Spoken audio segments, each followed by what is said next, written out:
Well, I don't know about you, but for me, it can be so easy to get caught up in the news right now and start to just feel overwhelmed.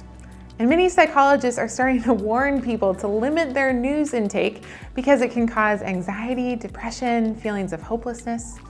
I mean, it's good to be informed, but we need to control what we consume because we become what we think about. And Paul, an early leader in the Christian church, wrote to his friends who were facing persecution in a city called Philippi.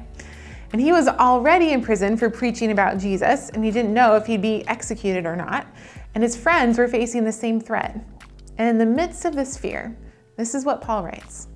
That finally, brothers and sisters, whatever is true, whatever is noble, whatever is right, whatever is pure, whatever is lovely, whatever is admirable, if anything is excellent or praiseworthy, think about such things.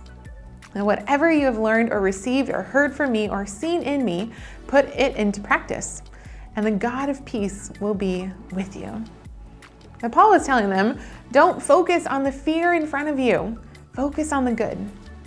And you might be thinking, well, you just can't ignore all the bad things and just focus on the good. That's just ignorant or foolish.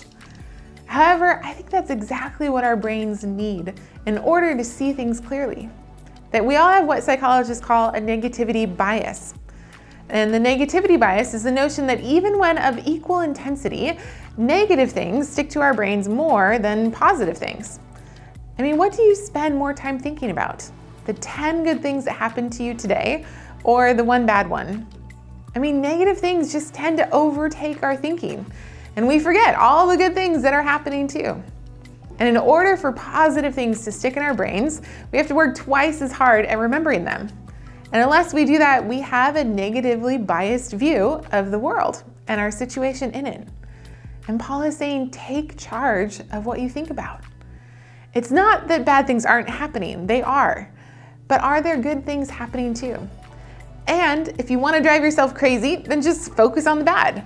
But if you want to experience peace, then focus on the good.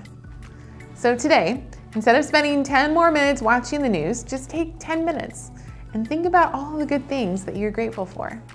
And my guess is that you will feel a little more peaceful afterward.